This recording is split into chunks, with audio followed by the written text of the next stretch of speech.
नमस्कार मित्रों, पुनः स्वागत है आपका द पीपुल वॉइस में। हम कांग्रेस के घोषणा पत्र न्याय पत्र 2024 की चर्चा कर रहे थे। इसके पहले हमने आर्थिक न्याय की चर्चा की है और आर्थिक न्याय का दूसरा भाग जिसमें सम्मिलित होंगे कराधान और टैक्स में सुधार, उद्योग और बुनियादी ढांचा, इस पे हम चर्चा करेंगे। चर्चा क्या करेंगे? जो उन्होंने लिखा है एज इट इज हम आपके सामने रखेंगे ताकि आपको किसी विसंगति का सामना न करना पड़े। बने रहिए हमारे साथ। शुरू करते हैं आर्थिक न्याय का भाग 2, कराधान और टैक्स में सुधार। सरकार द्वारा लिए जाने वाला टैक्स शासन का मूल है। भाजपा एनडीए सरकार के पिछले 10 साल में बेलगाम टैक्स वसूलने का मामला सामने आया है। अप्रत्यक्ष करों में बढ़ोतरी के कारण आम लोगों और गरीबों द्वारा भुगतान किए जाने वाले टैक्स का हिस्सा काफ़ी बढ़ गया है और कॉरपोरेट्स द्वारा भुगतान किए जाने वाले टैक्स का हिस्सा कम हो गया है। ऐसा होना एक प्रगतिशील टैक्स नीति के बिल्कुल विपरीत है। नोटबंदी और जीएसटी के माध्यम से टैक्स बेस बढ़ाने के बड़े बड़े दावों के बावजूद पिछले दशक में भारत के जीडीपी में कुल कर नहीं बढ़ा है। ऐसा होने से व्यय में वृद्धि होने की बहुत कम गुंजाइश बची है। कांग्रेस भारत की कराधान प्रणाली को लोगों के अनुकूल और प्रभावशाली बनाने के लिए एवं निजी बचत और निवेश को प्रोत्साहित करने के लिए इसमें बड़े पैमाने पर परिवर्तन करेगी। तो कराधान और टैक्स सुधार में कांग्रेस के 12 बिंदु हैं। आइए इस पे हम बात करते हैं। पहला बिंदु, कांग्रेस एक प्रत्यक्ष कर संहिता बनाएगी जो प्रत्यक्ष करों की पारदर्शिता, समानता, स्पष्टता और निष्पक्ष कर प्रशासन के युग की शुरुआत करेगी। कांग्रेस अपने पूरे कार्यकाल के दौरान व्यक्तिगत आयकर दरों को स्थिर बनाए रखेगी। इससे वेतन प्राप्त करने वाले वर्ग को बढ़ती कर की दरों का सामना नहीं करना पड़ेगा और उन्हें मध्यम से लंबी अवधि में अपने वित्त की योजना बनाने में स्पष्टता मिलेगी। कांग्रेस एंजल टैक्स और निवेश को बाधित करने वाली अन्य सभी शोषणकारी कर योजनाओं को खत्म कर देगी। चौथा, कांग्रेस व्यक्तिगत प्रोप्राइटरशिप और साझेदारी फर्मों के स्वामित्व वाले सूक्ष्म, लघु और मध्यम उद्यम एमएसएमई पर कर का बोझ कम करेगी। पांचवा, कांग्रेस केंद्रीय उपकर और अधिभार को सकल कर राजस्व के 5% तक सीमित करने के लिए एक कानून लाएगी। इस कानून के माध्यम से राज्यों को उनके कर राजस्व के उचित हिस्से से वंचित करने के लिए मोदी सरकार के दोहरे उपकर राज को समाप्त किया जाएगा। छठवां, कांग्रेस बीजेपी एनडीए सरकार द्वारा लाए गए जीएसटी कानूनों को जीएसटी 2 के माध्यम से बदलेगी। नई जीएसटी व्यवस्था सार्वभौमिक रूप से स्वीकृत सिद्धांत पर आधारित होगी कि जीएसटी एकल सीमित दर कुछ अपवादों के साथ होगी जिससे गरीबों पर बोझ नहीं पड़ेगा। सातवां, कृषि इनपुट पर जीएसटी नहीं लगेगा। आठवां, जीएसटी काउंसिल को दोबारा डिजाइन किया जाएगा जो कि जीएसटी से संबंधित सभी मामलों पर अंतिम प्राधिकरण होगा। नौवां, जीएसटी कानूनों का प्रशासन केंद्र सरकार और राज्य सरकारों के बीच हॉरिजॉन्टली बांटा जाएगा। एक सीमा से कम जीएसटी देने वाले राज्य सरकारों के अधीन आएंगे। 10वां, जीएसटी से प्राप्त होने वाले राजस्व का एक हिस्सा पंचायतों और नगर पालिकाओं को आवंटित किया जाएगा। 11वां, ऑनलाइन व्यवसायों से प्रतिस्पर्धा का सामना करने वाले दुकानदारों और छोटे खुदरा व्यवसायों को विशेष राहत दी जाएगी। 12वां, आयकर अपीलीय न्यायाधिकरण ITAT, वस्तु एवं सेवा कर अपीलीय न्यायाधिकरण GST-AT और सीमा शुल्क अपीलीय न्यायाधिकरण CST-AT सरकार के हस्तक्षेप के बिना स्वतंत्र न्यायिक निकाय होंगे। ये था मित्रों कराधान और टैक्स में सुधार। अब आते हैं हम उद्योग के लिए कांग्रेस अपने घोषणा पत्र में क्या लिख रही है। उद्योग एक विकसित अर्थव्यवस्था बनने और लाखों युवाओं के लिए अच्छी गुणवत्ता वाली नौकरियां पैदा करने के लिए यह महत्वपूर्ण है कि भारत उपभोग करने वाली अर्थव्यवस्था से उत्पादक अर्थव्यवस्था में परिवर्तित हो। भारत को मैन्युफैक्चरिंग का एक शक्तिशाली केंद्र बनना चाहिए जो अपने और दुनिया के दूसरे देशों के लिए वस्तुओं और सेवाओं का उत्पादन करेंगे।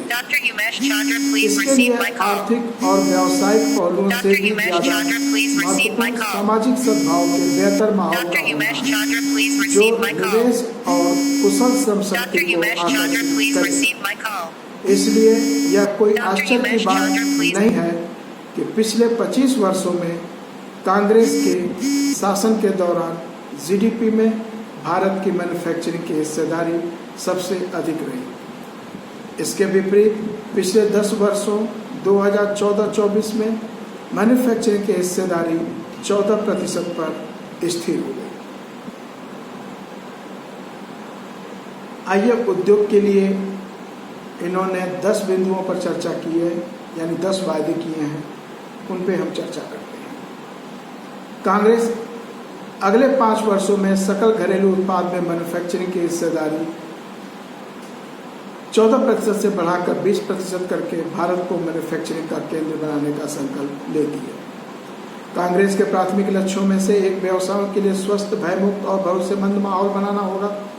वर्ष 1991 में कांग्रेस की सरकार ने औद्योगिक लाइसेंसिंग और नियंत्रण को समाप्त कर दिया था, लेकिन जो स्वतंत्र नियामक व्यवस्था स्थापित की गई है वह प्रत्यक्ष और गुप्त नियंत्रण की प्रणाली में बदल गई है। कांग्रेस मौजूदा नियमों और रेगुलेशंस की व्यापक समीक्षा करेंगे और उद्योग, व्यवसाय और व्यापार की स्वतंत्रता बहाल करने के लिए उन्हें निरस्त या संशोधित करेंगे। कांग्रेस का लक्ष्य होगा कि भारत स्टील, धातु, परिधान और वस्त्र, सीमेंट, ऑटोमोबाइल, इलेक्ट्रॉनिक सामान, फार्मास्यूटिकल्स, औषध उद्योग, इंजीनियरिंग के सामान, पेट्रोलियम उत्पाद, रसायन और दुर्लभ मृदा खनन जैसे कई उद्योगों में नेतृत्व की स्थिति में आए। चौथा, आरबीआई के मुताबिक केंद्र सरकार के करीब 60% बड़ी परियोजनाएं रुकी हुई हैं या उनमें देरी हो रही है और लागत करीब 5 लाख करोड़ रुपए बढ़ गई है। कांग्रेस मिशन मोड में इस समस्या का समाधान करेगी और निजी क्षेत्र की मदद से रुकी हुई परियोजनाओं को फिर से शुरू करने के तरीके और साधन ढूंढेगी। पांचवा, कांग्रेस विशिष्ट क्षेत्रों को लक्षित करने के लिए उत्पादन आधारित प्रोत्साहन PLI योजना में सुधार करेगी जो भारत को संबंधित क्षेत्र में दुनिया के शीर्ष उत्पादों में से एक बनाकर हजारों नौकरियां पैदा कर सकती है। छठवां, कांग्रेस नियमित गुणवत्ता वाली नौकरियों के अतिरिक्त अवसर उत्पन्न करने पर कॉर्पोरेट्स को टैक्स क्रेडिट देने के लिए रोजगार आधारित प्रोत्साहन ELI योजना लाएगी। कांग्रेस बौद्धिक संपदा अधिकारों और छोटे, मध्यम और बड़े व्यवसायों में IPR के पंजीकरण, अधिग्रहण, संरक्षण और उपयोग को सर्वोच्च प्राथमिकता देगी। कांग्रेस सभी व्यवसायों को समान अवसर मुहैया कराएगी।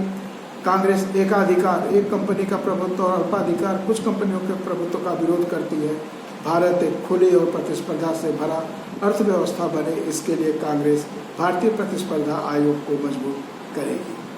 कांग्रेस कारपोरेट कर आधार संरचना को सरल बनाएगी और टैक्स टेररिज्म, आतंकवाद को खत्म करेगी। कांग्रेस जांच एजेंसियों को कारपोरेट्स को लाभ पहुंचाने या दंडित करने के लिए अपनी शक्तियों का दुरुपयोग करने से रोकेंगे और यह सुनिश्चित करेंगे कि वे कानून की सख्त सीमाओं के भीतर काम करें। 10वां, कांग्रेस आर्टिफिशियल इंटेलिजेंस, रोबोटिक्स आदि के उपयोग को बढ़ावा देंगे और समर्थन करेंगे जिससे नई नौकरियां पैदा होंगी। साथ ही कांग्रेस सुनिश्चित करेंगे कि पारंपरिक प्रौद्योगिकी का उपयोग करने वाले क्षेत्रों में नौकरियों के अधिक अवसर होंगे। यह था उद्योग के प्रति। अब आइए हम बात करते हैं बुनियादी ढांचा। बुनियादी ढांचा सड़कें, रेलवे, बंदरगाह, हवाई अड्डे और बिजली किसी भी अर्थव्यवस्था के हार्डवेयर होते हैं। विश्व स्तरीय गुणवत्ता का बुनियादी ढांचा तैयार करने के लिए पूंजीगत व्यय और आधुनिक तकनीक की आवश्यकता होगी। अर्थव्यवस्था की जरूरतों के अनुसार बुनियादी ढांचे के निर्माण के विभिन्न मॉडलों को अपनाया जाना चाहिए। इसमें कांग्रेस ने 10 बिंदु दिया है और इस 10 बिंदु की चर्चा हम आपसे करते हैं। पहला बिंदु है, कांग्रेस सार्वजनिक और निजी पूंजी जुटाएगी, निर्माण की गति बढ़ाएगी और बुनियादी ढांचे को मजबूत करेगी। डिजाइन, गुणवत्ता, कार्यान्वयन की गति, मेंटेनेंस और जवाबदेही पर ध्यान दिया जाएगा। दूसरा बिंदु है, सार्वजनिक संपत्ति और बुनियादी ढांचे के निर्माण के लिए निजी पूंजी का सहारा लिया जाना चाहिए, लेकिन भाजपा एनडीए सरकार ने इस मॉडल को उलट दिया है। इन्होंने सरकारी पैसे से ऐसी संपत्तियां बनाई हैं जो अंततः निजी हाथों में चली जाती है। कांग्रेस जनता के पैसे की इस लूट को रोकेगी। कांग्रेस पुराने रेलवे बुनियादी ढांचे का आधुनिकीकरण करेगी, लेकिन ऐसा करते समय कांग्रेस सुनिश्चित करेगी कि आम लोगों और यात्रियों को भी इसका लाभ मिले। कवच, टकराव रोधी उपकरण को यूपीए के कार्यकाल के दौरान विकसित किया गया था। यात्रियों की सुरक्षा के लिए सभी ट्रेन इंजनों और मार्गों पर कवच स्थापित किया जाएगा। पांचवा, ग्रामीण क्षेत्रों और नज़दीकी कस्बों, शहरों के बीच परिवहन सुविधाएं और कनेक्टिविटी बढ़ाई जाएगी ताकि लोग ग्रामीण क्षेत्रों में रह सकें और शहरी क्षेत्रों में काम कर सकें। छठवां, कांग्रेस मल्टी मॉडल शहरी सार्वजनिक परिवहन के लिए एक व्यापक योजना लागू करेगी। सातवां, टोल टैक्स को सड़क का उपयोग करने वाले लोगों द्वारा बेहद शोषण करने वाला माना जाता है। टोल नीति की समीक्षा की जाएगी और सड़क के प्रत्येक हिस्से के लिए टोल राशि और लेवी की अवधि निर्धारित करने के लिए फार्मूले लागू किए जाएंगे।